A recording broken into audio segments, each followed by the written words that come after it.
एक अभिनव नावाचा मुलगा होता. त्याची नुकतीच नोकरी नाशिकच्या एका प्रसिद्ध हॉस्पिटलमध्ये लागली होती.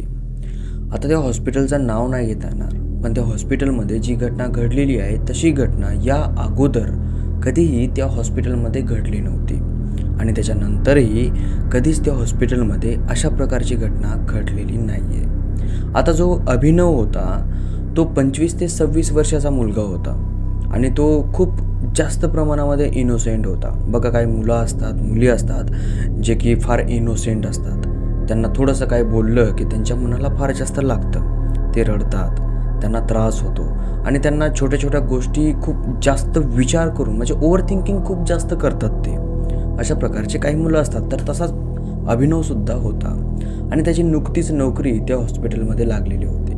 आता नोकरी अशी लागलेली होती त्याला की रात्री 10 वाजता जायचं आणि सकाळी 8 वाजता सुट्टी करायची, अशा प्रकारची त्याची नोकरी होती आणि त्याचं लग्न वगैरे काहीही झालेलं नव्हतं. त्याच कारणामुळे जो अभिनव आहे त्यानं ठरवलं की आपण या हॉस्पिटलमध्ये नोकरी करायची.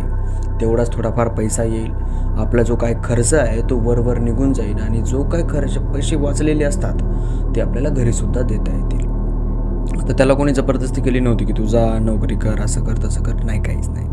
त्याच्या मनाने तो तिथं गेला होता. पण या अगोदर त्याच्यासोबत एक गोष्ट घडलेली होती आणि ती गोष्ट अशी की अभिनव ज्या कॉलेजमध्ये शिकत होता त्या कॉलेजमध्ये त्याचं एका मुलीसोबत अफेअर होतं आणि तो इतका जास्त तिच्यावर प्रेम करायचा, एवढा जास्त प्रेम करायचा की खूप खूप खूप अतिप्रमाणामध्ये जास्त प्रेम करायचा. पण ती जी मुलगी आहे ती त्याला चीट करत होती. त्याच्या प्रेमाचा ती गैरफायदा उचलत होती. ती याला तर एक बोलत होती पण तिकडं अजून दुसऱ्यांना बोलत होती आणि याला म्हणायची की आपण लग्न करूयात आणि लग्नाच्या नंतर चांगला सुखी संसार करूयात. आता याला तर वाटलं ना, आपली गर्लफ्रेंड आपल्यावर विश्वास करते, आपण तिच्यावर विश्वास करतो, आपलं तिच्यावर प्रेम आहे आणि तिचंही आपल्यावर खूप जास्त प्रेम आहे. त्यामुळे याला वाटलं की याची जी गर्लफ्रेंड आहे, याची जी प्रेमिका आहे ती खूप जास्त लॉयल आहे, याला धोका देऊच शकत नाही. हालाकी याला 2-3 मित्र याला म्हणले की बाबा तुझी जी गर्लफ्रेंड आहे ना ती थोडी व्यवस्थितशीर नाही आहे, तिच्यासोबत तू रिलेशनमध्ये नको राहू. पण तो त्यांना उलट असा म्हणायचा की तुम्हाला आमचं रिलेशन चांगलं दिसत नाही आहे, तुम्हाला आम्ही चांगले राहिलेलं चांगलं पाहावत नाही आहे, त्यामुळे आमचं रिलेशन तुम्ही तोडण्याच्या मार्गावर आहात. तो त्यांना नजरअंदाज करायचा. तर त्यांनीही याला सांगणं सोडून दिलं. पण त्याची जी गर्लफ्रेंड होती ती फार विचित्र होती आणि ती खूप वेगळ्या पद्धतीची होती.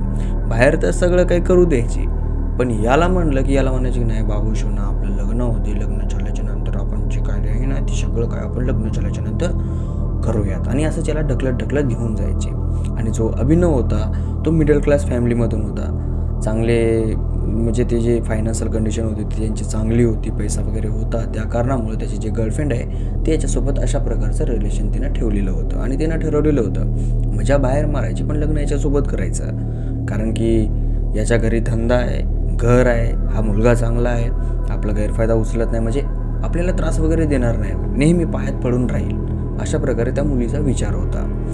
तर अभिनव आणि ती दोघंजण रिलेशनशिपमध्ये असताना दोघंही जण खूप खुश होते. ती तर खुश असणारच ना, पण तिच्यासोबत अभिनवसुद्धा खुश होता.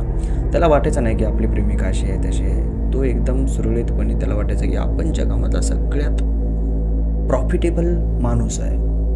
पण तसं नव्हतं. एक दिवस अभिनवजवळ एक व्हिडिओ पोहोचतो आणि त्या व्हिडिओमध्ये एक दुसरा मुलगा आणि अभिनवची गर्लफ्रेंड एका रूममध्ये अपत्यजनिक जी परिस्थिती असते ना त्या परिस्थितीमध्ये त्या व्हिडिओमध्ये होते आणि एन्जॉय करत होते. तो पूर्ण व्हिडिओ अभिनवजवळ आलेला असतो.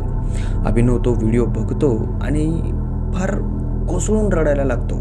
त्याच्याजवळ जे मित्र असतात ते त्याला धीर देण्याचा प्रयत्न करतात, त्याला सांगण्याचा प्रयत्न करतात, पण तो इतका जास्त त्याच्यावर प्रेम करायचा की तो पूर्णपणे डिप्रेशनमध्ये गेला होता.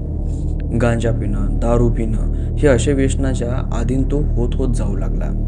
15 ते 20 दिवसामध्ये तो पूर्णपणे व्यसनाच्या अधीन गेला आणि जेव्हा तो व्यसनाच्या अधीन गेला त्यावेळेस त्याची जी गर्लफ्रेंड आहे ती सुद्धा त्याला सोडून दिली. इतकी खराब असून तरी तो तिला काही म्हणला नाही की मी असं का करतोय का नाही. फक्त तो तिला म्हणला की तू जे करतेस ते सगळं काही बंद कर. ती सरळ म्हणली माझी लाईफ आहे, मी निर्णय घेणार, मला काय बंद करायचं काय चालू करायचं ते तू मला सांगू नको आणि तुझं आणि माझं काही घेणं देणं नाही आहे, अशी बोलून ती त्याला सोडलं आणि गेली. मग तो डिप्रेशनमध्ये गेला, व्यसनाच्या अधीन गेला, दारू प्यायला लागला, गांजा प्यायला लागला, ड्रग्स घ्यायला लागला आणि दिवसभर घरामध्ये पडून राहायला लागला. आता त्याचं शिक्षण चांगलं होतं, पण हिच्यापासून त्याचं शिक्षणही बिघडलं. तो कॉलेजमध्येही जायचा नाही, घराच्या बाहेर निघायचा नाही आणि पूर्णपणे तो आपल्या धुंदीमध्ये राहायचा आणि घरामध्येच पडून राहायचा. 1 ते 2 वर्ष होतात. 2 वर्ष तो पूर्णपणे डिप्रेशनमध्येच होता. पण 2 वर्षाच्या नंतर त्याचे जे वडील होते त्यांना थोडासा पॅरालाइज झाला आणि त्यांना काम करण्यासाठी थोडी प्रॉब्लेम झाले. आता अभिनवला एक लहान भाऊसुद्धा होता. तो घरामध्ये त्याच्या वडिलाचा जे काही धंदा वगैरे होता त्याच्यामध्ये साथ द्यायचा, काम करू लागायचा आणि त्याच कारणामुळं दोघेही जण घरामधले अभिनवला खूप त्रास द्यायला लागले. बघा, तुम्हाला अनुभव आलेला असेल, जर तुम्ही पैसा कमवत नसाल, घरामध्ये काही आणत नसाल, तर तुमच्याच घरामधले माणसं तुमची इज्जत कणभर पण करत नाहीत. तुमचीच आई, तुमचेच वडील, तुमचाच भाऊ, तुमचीच बहीण तुमच्याकडे एका तिरस्कार नजरेने बघतात. जर तुम्ही त्याच जागेवर पैसा जर घरामध्ये आणला तर तुम्हाला घरामधला टॉपचा माणूस बनवून ठेवतील. तसंच अभिनवसोबत सुद्धा होऊ लागलं. पहिले तर हा डिप्रेस होता, त्या कारणामुळे व्यसनाच्या अधीन गेला आणि व्यसनाच्या अधीन गेल्यामुळं जो काही मदत करू लागायचा ती पण त्याची बंद झाली. मदत बंद झाल्याच्या नंतर त्याचे वडील, त्याची आई, त्याचा भाऊ त्याला टोचून बोलायला लागले आणि त्याचा भाऊ तर इतका पण म्हणायला लागला की रिकामे माणसं घरामध्ये बसतायत, याच्यापेक्षा ते मेलेले बरे. तर 2 वर्षाच्या नंतर तो कसा बसा स्वतःला सावरत उठला आणि त्याने ठरवलं की आपण आता जॉब करायची. मग तो इकडे तिकडे जॉब बघत होता आणि एका खाजगी माणसाच्या साहित्याने, आपली ओळख असते ना, त्या ओळखीने नाशिकमधल्या एका टॉप हॉस्पिटलमध्ये त्याची नोकरी लागली. पण नोकरी होती रात्रीची आणि रात्रीला अभिनव नोकरी करण्यासाठी हो म्हणला. आणि हे तुम्हाला मी अगोदरच सांगितलं की तो हो का म्हणला, कारण की त्याचं लग्न झालेलं नव्हतं, त्याला घरात बरोबर व्यवस्थितशीर बोलत नव्हते. त्याने ठरवलं की यरी पण आपण काय करतोय, रात्रीला करूयात नोकरी, दिवसभर झोपी जाऊयात, काय फरक पडतोय. मग तो रात्री ड्युटीला जाण्याचं ठरवलं. अशा प्रकारे त्याची जी अगोदरची गोष्ट झालेली होती त्याच्यासोबत ती अशा प्रकारे झालेली होती. मग त्याच्यानंतर अभिनव, त्याचा पहिला दिवस नोकरीचा, तो आपला टिफिन वगैरे घेतो आणि घरच्यांना म्हणतो की बाबा मी आता नोकरीला जातोय, माझा जो काय खर्च आहे तो मी माझा वरच्या वर काढतो, उरलेले पैसे तुम्हाला देतो. तर घरचे पण थोडे खुश झाले, म्हणले की बाबा चला ठीक आहे, कधी ना कधीतरी कामाला लागला येऊ, थोडाफार ना काय होईना पैसा आणून देणार येऊ. म्हणजे खुश झाले घरचे. घरच्यांनी टिफिन वगैरे त्याला बांधून दिली. अभिनव आपल्या ॲटोमध्ये गेला, हॉस्पिटलवर गेला. तिथे गेल्याच्या नंतर त्या रजिस्टरमध्ये आपली सही वगैरे मारली आणि तिथं नोकरीवर गेला. आता याच्या अगोदर जे तिथं नोकरीवर होता तो याला म्हणला की बघा, तुम्हाला या डेस्कवर बसायचं आहे आणि या डेस्कवर बसल्याच्या नंतर तुम्हाला या डेस्कवर जितके पण फोन ठेवलेले आहेत त्यापैकी एक जरी फोन वाजला तरी तुम्हाला तो उचलायचा आहे आणि त्या फोनमध्ये जे काही काम सांगितलं आहे ते तुम्हाला करायचं आहे. आता अभिनव म्हणला की हां ठीक आहे, काय प्रॉब्लेम नाही. आता रात्रीला तेवढं काही काम नसतं हॉस्पिटलमध्ये, पण त्यांनी सांगितलं होतं की हॉस्पिटल खूप मोठं आहे, जर कोणती इमर्जन्सी असेल तर तुम्हाला या डेस्कवर बसून इथले जे काही फोन आहेत त्या फोनवर तुम्हाला त्यांचा रिप्लाय द्यायचा आहे आणि ते काही कामं आहेत तर ते कामं करायचे असतं ना, तशा प्रकारचे. तर अभिनव म्हणला ठीक आहे, काय प्रॉब्लेम नाही, मी ती कामं करतो. आणि तो त्या डेस्कवर बसला आणि अभिनवचं तेच काम होतं, त्याला बाकी दुसरे कामं येत नव्हते. तिथल्याच कामासाठी त्याला निवडण्यात गेलेलं होतं. एक कॉल सेंटरमध्ये कसं आपण बोलतो आणि थोडीफार मदत असते बघा, कॉलेजमध्ये कसा चपराशी वगैरे असतो तशा प्रकारचं अभिनवचं त्याला काम होतं. तर अभिनव त्या डेस्कवर बसला. 10 वाजलेले असतात. तो तिथं बसल्याच्या नंतर इकडे तिकडे बघतो. पहिला दिवस असतो, करमत नाही, त्याला सुधरत नाही काय करावं आणि काय नाही, त्याला काय म्हणजे असं हेच होत नाही. तर त्याने एक ड्रग्सची पुडी छोटीशी आपल्या खिशामध्ये आणलेली होती. तो बाथरूममध्ये गेला, ड्रग्स बाहेर काढला आणि त्याने होल्डच्या नंतर तो बाहेर आला आणि खुर्चीवर बसला. त्याला तितकं तात्पुरतं चांगलं वाटलं, म्हणजे ड्रग्स होल्डच्या नंतर त्याला बरं वाटलं. मग काही वेळात 11 ते 11:30 वाजता त्या टेबलवरचा एक फोन वाजतो. अभिनव तो फोन उचलतो आणि तिकडून एक आवाज येतो, मी संतोष डॉक्टर बोलतोय आणि 31 रूममध्ये तुमच्या डेस्कवर उजव्या साईडला एका ड्रॉपमध्ये एक फाईल आहे, ती फाईल माझ्यापाशी घेऊन या. आणि फोन कट झाला. अभिनव तो फोन खाली ठेवतो आणि उजव्या बाजूला ते ज्यानं ॲड्रेस सांगितला त्या फाईलचा तो ड्रॉप उघडतो, त्याच्यामध्ये बघतो तर एक फाईल असते. ती फाईल पूर्णपणे लाल असते आणि त्या फाईलवर एक काळी चिकट टेप चिपकवलेली असते आणि त्याच्यावर स्केच पेननं लिहिलेलं असतं की रॉंग फाईल म्हणून. ओके, तर अभिनव ती फाईल उचलतो आणि आपल्या डेस्कवरून उठतो आणि आजूबाजूला बघतो की कोणी आहे का नेऊन देण्याकरिता, पण त्याला कुणीही दिसत नाही. रात्रीचे 11:30 वाजलेले असतात. मग तो फाईल घेऊन निघतो बाहेर. आता निघल्याच्या नंतर त्याला माहीत नव्हतं की जे नंबर सांगितलेला आहे, रूम नंबर, तो नेमका आहे कुठं. तो एका बोर्डापाशी जातो. त्या बोर्डावर लिहिलेलं असतं की 1 नंबर इकडं, 2 नंबर इकडं, 30 नंबर इकडं, हे नंबर, ते नंबर इकडं. मग ज्या नंबरवर म्हणजे ज्या रूमच्या नंबरवरून याला कॉल आला होता तो शोधत होते की बाबा हां हे आहे का म्हणून. तर त्याला ते दिसतं तर 3ऱ्या मजल्यावर ती रूम असते. तर तो कुठलाही विचार न करता पटकर 3ऱ्या मजल्यावर जातो आणि ज्या रूम्स असतात त्या रूम्सवर अंक बघायला लागतो की बाबा 31 नंबरची रूम मला कुठं दिसतीये का. आता त्या रूमवर बघतोय तर त्या रूमवर फक्त 20 अंकापर्यंत रूम्स होत्या, त्याच्यानंतर रूम नव्हत्या. आता त्याला वाटलं की यार कदाचित 4थ्या नंबरवर असेल. तो 4थ्या नंबरवर जातो, तिथं बघतो, तिथंही त्याला 30 नंबरपर्यंत दिसतात, पण 30च्या वर दिसत नाहीत. मग त्याला वाटतं की ठीक आहे बाबा अजून थोडंसं आजूबाजूला असेल. तर त्याला कुठंही ती रूम दिसत नाही जी या रूममधून याला कॉल आलेला होता. तर मग हा पुन्हा रिटर्न वापस येण्याचा प्रयत्न करतो. तर त्यावेळेस याच्या डोक्यामध्ये येतं की यार आपण इथपर्यंत आलो तर लिफ्ट तर अजून एक खानावर जाण्याची म्हणजे ऑप्शन आहे याच्यामध्ये, कदाचित तिथं असू शकते. मग हा लिफ्टमध्ये पुन्हा जातो आणि पुन्हा वरच्या मजल्यावर जाण्याचा प्रयत्न करतो, म्हणजे 5व्या मजल्यावर. तो 5व्या मजल्यावर जातो तर 5व्या मजल्यावर पूर्ण अशी भिंत असते. आता ही भिंत कशी आहे, अशा प्रकारची पूर्ण मोठीच्या मोठी 1 लेवलची अशी भिंत असते आणि एकदम समोरासमोर एक रूम असते आणि त्या रूमच्या वर लिहिलेलं असतं 31 रूम. आता त्या रूमचा दरवाजा लावलेला होता. जो अभिनव आहे तो ती फाईल घेतो आणि त्याच्या श्वासामध्ये श्वास आणतो की कसा हॉस्पिटल आहे, ही रूम सगळ्यात वर आहे आणि खाली लिहिले की 3ऱ्या मजल्यावर आहे. हा कन त्या रूमकडे जातो, रूमच्या दरवाजापाशी जातो आणि बघतो तर खाली रूमचा कोंडा लावलेला असतो. तो इकडे तिकडे बघतो, यार इथं दुसरं कोणी नाही आहे, बाहेरून कोंडा लावलेला आहे रूमचा. तो रूमचा कोंडा उघडतो आणि मधात लोटतो दरवाजा, पण लोटल्या जात नाही. मग त्याला कळतं की अरे यार कोणीतरी मधात आहे आणि कोंडा बाहेरून लावलेला आहे. तो थोडासा वेळ थांबतो, आवाज देतो, सर मी फाईल घेऊन आलोय, प्लीज दरवाजा उघडसाल का. तो पुन्हा थांबतो. थांबल्याच्या नंतर पुन्हा 5-1 मिनटं होतात. त्याच्यानंतर तो पुन्हा एकदा दरवाजा वाजवतो, ठक ठक. सर मी फाईल घेऊन आलोय, प्लीज दरवाजा उघडता का. पुन्हा 5 मिनटं थांबतो. पुन्हा 5 मिनटाच्या नंतर पुन्हा दरवाजा वाजवतो, ठक ठक. सर मी फाईल घेऊन आलोय, प्लीज दरवाजा उघडता का. तेवढ्यात त्याच्या समोरचा जो दरवाजा आहे तो हळूवार उघडतो.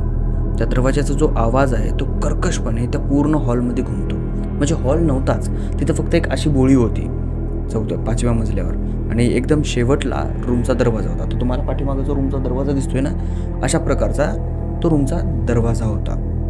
तर तो जेव्हा दरवाजा उघडत होता त्याचा जो कर्कश आवाज आहे तो पूर्ण त्या मजल्याने 5व्या मजल्याने घुमत होता. कडकड कडकड कडकड कड अशा प्रकारचा जो आवाज असतो ना तशा प्रकारचा. याला भीती वाटली आणि जो रूमच्या आतून जो प्रकाश येऊ लागला तो पूर्णपणे रेड प्रकाश होता, म्हणजे रेड कलरचा प्रकाश होता. हा रूममध्ये जातो. रूममध्ये गेल्याच्या नंतर इकडं तिकडं बघतो तर कुणीच नसतं. सगळं काही एकदम प्लेन असतं, एकदम प्लेन. आणि त्या एका भिंतीला अजून एक दरवाजा असतो. तो त्या दरवाजापाशी पुन्हा जातो आणि तिथं जाऊन दरवाजा वाजवतो. तर आतून आवाज येतो की बाहेर जो उजवा कोपरा आहे रूमचा, त्या कोपऱ्यामध्ये ती फाईल ठेवा आणि तुम्ही निघून जा. मग हा जातो उजव्या कोपऱ्यामध्ये फाईल ठेवतो. आता एखादी रूम कशी असते रिकामी, तशा प्रकारची ती रूम होती आणि त्याच्यामध्ये फक्त लाल कलर होता. तो आजूबाजूला बघतो तर एकही लाईट नव्हता, पण त्या रूममध्ये लाल प्रकाश होता. किती आश्चर्यजनक गोष्ट आहे. त्याला थोडंसं विचित्र वाटलं, वेगळं वाटलं आणि त्या रूममध्ये तो गेला ना की त्याला असं वाटलं की मी ते MRIची मशीन असते ना ज्या रूममध्ये, त्या रूममधली कशी AC एकदम अशी -16वर असते, म्हणजे 16वर असते, तशा प्रकारचे थंडगार वातावरण होतं. तो तिथं फाईल ठेवतो आणि त्या रूमच्या बाहेर येतो आणि पुन्हा तो त्याच्या जाग्यावर जाऊन बसतो जिथं ते फोन वगैरे येतात तिथं. पुन्हा 1 तास होतो आणि 1 तासाच्या नंतर पुन्हा त्याला फोन येतो त्याच रूममधून. आणि त्याच रूममधून तशाच प्रकारे सेम सुरुवातीला जसं त्याला सांगितलं होतं सेम तशाच प्रकारे त्याला यावेळेसही सांगतो. 31 नंबरमधून बोलतोय, तुमच्या उजव्या बाजूला खाली एक ड्रॉप आहे, त्या ड्रॉपमध्ये एक फाईल आहे, ती फाईल घेऊन 31 नंबरमध्ये या. मी डॉक्टर संतोष बोलतोय आणि फोन कट करतो. तो पाहतो, ती फाईल घेतो, पुन्हा वर जातो. पुन्हा तिथंच ते सेम त्या प्रकारे मागच्या वेळेस जसं त्याला सांगितलं होतं सेम त्याच प्रकारे त्या जागेवर ती फाईल ठेवायला लावतो. ती फाईल त्या फाईलीवर ठेवतो आणि परत वापस येतो. वापस आल्याच्या नंतर 2दा असं झालं. 3ऱ्या वेळेस परत त्याला फोन येतो 1 तासाच्या नंतर. परत जातो, परत फाईल ठेवतो, परत येतो. आता आल्याच्या नंतर पुन्हा 4थ्या वेळेस त्याला फोन येतो. एका तासाला त्याला फोन येतो. 4थ्या वेळेस जेव्हा फोन आला त्यावेळेस मात्र त्याला घाम सुटला की माझ्यासोबत असं सतत का होतंय. 3 वेळा झालं ना, आता ही 4थ्या वेळेसही कसं. त्याला 3ही वेळेस वाटलं की मी जो ड्रग्ज घेतलेला आहे त्या कारणामुळं मला असं होत असेल. पण आता मात्र त्यानं जे ड्रग्ज घेतलेला होता त्याचा नशा थोडा उतरला, कारण की 4 घंटे झालेले होते. आणि 4 घंटेच्या नंतर तो थोडा शुद्धीवर आल्यासारखा आला आणि त्याला कळालं की हे तर आपल्यासोबत वारंवार होतंय. जातोय येतोय. यावेळेस यानं ठरवलं की आता आपण गेलो ना की फाईल तिथं ठेवायची नाही. फाईल त्या रूममध्ये जायचं छोट्या आणि त्या डॉक्टरपाशी द्यायची. मग हा जातो, पुन्हा त्याला फोन येतो, पुन्हा जातो. गेल्याच्या नंतर तो दरवाजा उघडतो, त्या रूममध्ये जातो. तो डॉक्टर सेम त्या प्रकारे सांगतो की त्या कोपऱ्यामध्ये ती फाईल ठेवा. तो म्हणला की नाही सर, मी फाईल ठेवत नाही, तुम्ही बाहेर या अथवा मी मदत येतो. फाईल हातामध्ये घ्या आणि तुम्ही घेऊन जा. मी आतापर्यंत 4 चक्रा मारल्यात, याच्यानंतर मी चक्कर मारणार नाही. असं म्हणल्याच्या नंतर 5 ते 10 सेकंद एकदम शांतता झाली. तो डॉक्टर म्हणला की ओके ठीक आहे. मी बाहेर येतो आणि ती फाईल घेऊन जातो. दरवाजा उघडतो, ते छोटावाला भिंतीचा, आणि बाहेर एक माणूस येतो. मास्क घातलेला असतो, त्याच्या हातामध्ये हँडग्लोव्ज असतात. पूर्ण शरीरावर जे ऑपरेशन थिएटरमध्ये जे आपण कपडे घालतात ना डॉक्टर लोक, तशा प्रकारचे त्याच्या शरीरावर कपडे होते. त्याच्या हातामध्ये एक सर्जरी करण्याची जी ब्लेड असते ती ब्लेड होती आणि दोन्ही हात रक्तानं भरलेले असतात ते हँडग्लोव्ज. येतो त्याच्यापाशी, दे फाईल. तो फाईल घेतो आणि मधात जातो त्या रूममध्ये. पण यावेळेस तो जो मधात गेला त्यावेळेस त्याच्या रूमचा दरवाजा लावलेला नसतो. आता हा कन्फ्यूज, रूमचा दरवाजा लावलेला नाही, आपण जाऊन बघावं का की नेमकं काय चालू आहे ते. हळूवार त्या दरवाजापाशी जातो आणि खाली वाकून बघतो, तर थोड्या पायऱ्या खाली जातात. तर तो त्या पायऱ्याने थोडा हळूवार खाली जातो. खाली गेल्याच्या नंतर एक डेस्क असतो, त्या डेस्कवर कोणीतरी झोपलेलं असतं. त्याच्या अलीकडं डॉक्टर असतो, जो डॉक्टर याच्याजवळून ती फाईल घेऊन गेलेला असतो. आणि तो काहीतरी कुणाचं तरी तिचे समोर झोपलेलं असतं ज्या डेस्कवर, त्याचं ऑपरेशन करत असतो. लाईट वगैरे लागलेले असतात, त्या लाईटामध्ये याला कळतं की त्या समोरच्या व्यक्तीचं काहीतरी चालू आहे. हा काहीच आवाज करत नाही. तो हळूवार जातो आणि बघतो इकडच्या साईडनं, तर त्या समोर झोपलेल्या व्यक्तीचं तोंड दिसतं. त्यावेळेस याला धक्का बसतो. धक्का एवढा भयानक बसतो की याच्या पायाखालची जमीन सरकते, हा भाडकर खाली पडतो आणि तो आपल्या डोक्याला हात लावतो. त्याच्या पूर्ण डोक्यामध्ये झणझण मुंग्या येतात. ते अंग कसं बोध पडतं आपलं तशा प्रकारचं असं झण डोक्यामध्ये त्याच्या मुंग्या येतात. त्याला कळत नाही की नेमकं आता आपण करायचं काय. आणि त्याने जो माणूस पाहिला होता तो दुसरं कोणीच नव्हतं, ती त्याची गर्लफ्रेंड होती आणि पूर्णपणे ती तिथं पडलेली. तो खाली पडतो. खाली पडल्याच्या नंतर त्याला आवाज येतो, म्हणजे त्या डॉक्टरला. तो डॉक्टर वापस येतो. याला उठता येत नाही, हा घाबरतो, याच्या हातपाय सगळे चळचळ कापतात. तो डॉक्टर याला उचलतो आणि तिच्या शेजारच्या डेस्कवर नेऊन ठेवतो आणि यालाही पट्ट्याने बांधतो. बांधल्याच्या नंतर हा उठण्याचा प्रयत्न करतो, हा बोलण्याचा प्रयत्न करतो, पण याला बोलणं येत नाही, याला काही करताही येत नाही. याच्या अंगामध्ये अवसान नव्हतं, कारण की ड्रग्स, दारू, गांजा हे पिऊ एकदम वाळा चिळचिळ झालेला होता. याच्या अंगामध्ये अजिबात ताकद नव्हती. तो डॉक्टर पहिला धृष्टपुष्टला की तोंडावर मास्क वगैरे एकदम खतरनाक पद्धतीनं. आता तो डॉक्टर पुन्हा त्याचं काम करायला टिकला. आता याला ज्या टेबलावर बांधलेलं होतं त्याच्या अलीकडच्या टेबलावर याची गर्लफ्रेंड बांधलेली होती आणि ती पूर्णपणे निर्वस्त्र होती. त्याच्या अलीकडं तो डॉक्टर उभा राहून तिच्या गर्लफ्रेंडचं पूर्ण पोट फाडलेलं असतं आणि त्याच्या मधात तो काहीतरी करत असतो आणि याची गर्लफ्रेंड अशी पूर्णपणे पडलेली.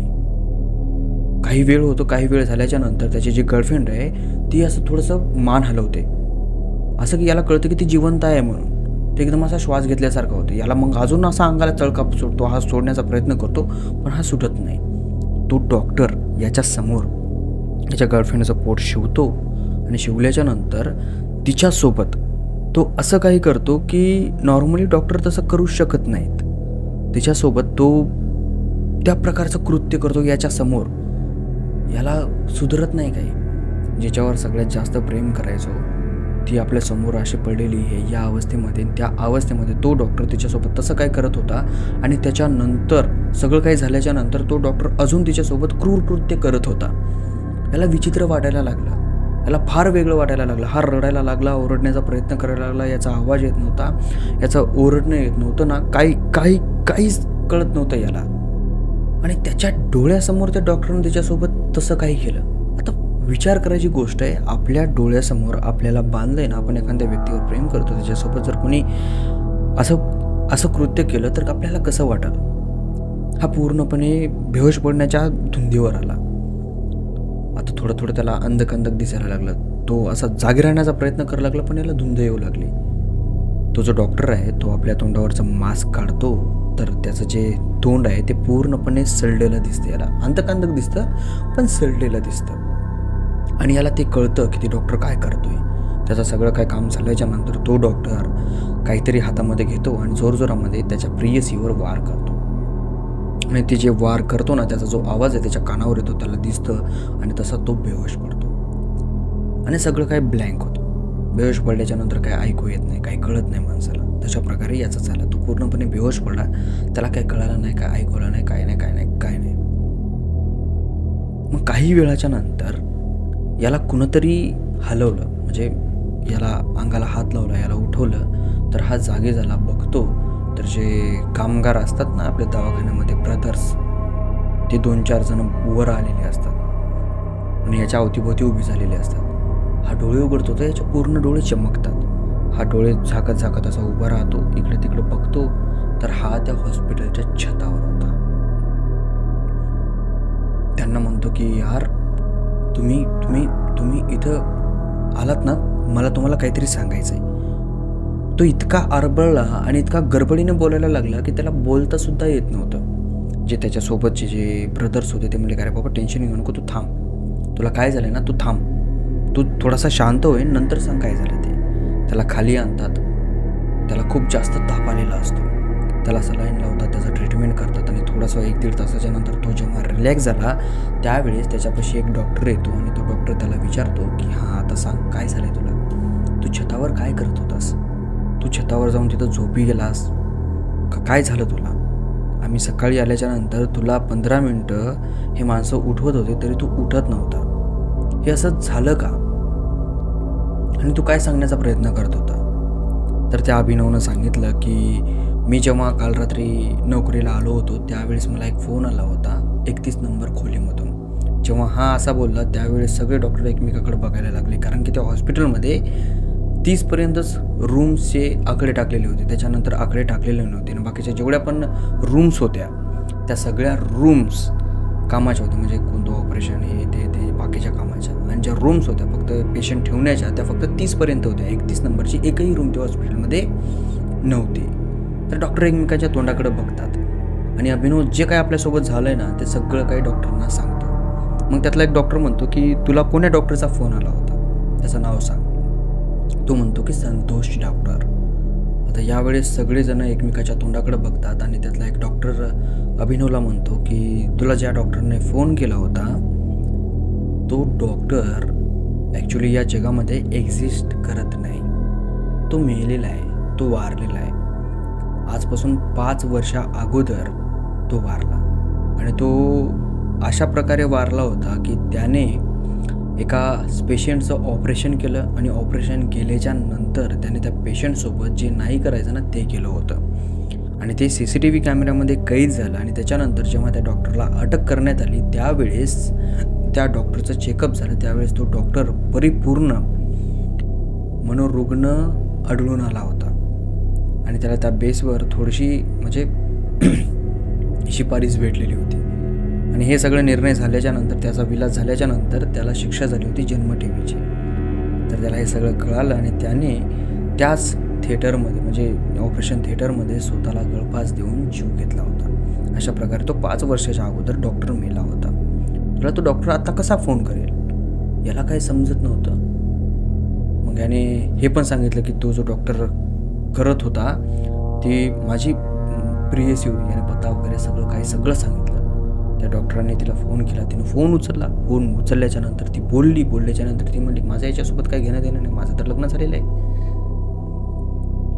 तर डॉक्टर म्हणले याला की बाबा तू तुझा चेकअप कर पहिले. मग याचा चेकअप होतो. चेकअप झाल्याच्या नंतर ते डॉक्टर म्हणतात की यानं जितका काही नशा केलेला आहे त्या नशामुळे याचं जे मानसिक संतुलन आहे ते पूर्णपणे बिघडलेलं आहे आणि याचं जे डोकं आहे ते स्वतःवरून काही ना काही व्हिज्युअल तयार करते आणि त्याच्यामध्येच हा जगतोय. त्याच कारणामुळे याच्यासोबत जे रात्री झालंय ते सगळं काही याच्या डोक्याचा परिणाम आहे. तर तिथं यांचा विलास चालू झाला. यांना नोकरीवरून काढून टाकलं आणि आता ते घरामध्ये एखाद्या वेड्यागत बसलेलं आहे. तर इथंच आपली ही स्टोरी संपली. तर या स्टोरीपासून नेमकं आपल्याला शिकायला भेटलं काय? 2 गोष्टी. एक, बेकार माणसावर प्रेम करू नका, कारण की तो त्याची अवकात कधी दाखवेल काय सांगता येत नाही. दुसरी गोष्ट, व्यसन कधीही करू नका. कोणीही वस्तूचं सोल्युशन व्यसन नसतं. जर आपल्याला टेन्शन आले तर चला दारू प्यायला, टेन्शन आले पिया सिगरेट. ना, हे बिलकुल नाही करायचं. याने काय होतं, नुकसानच होतं.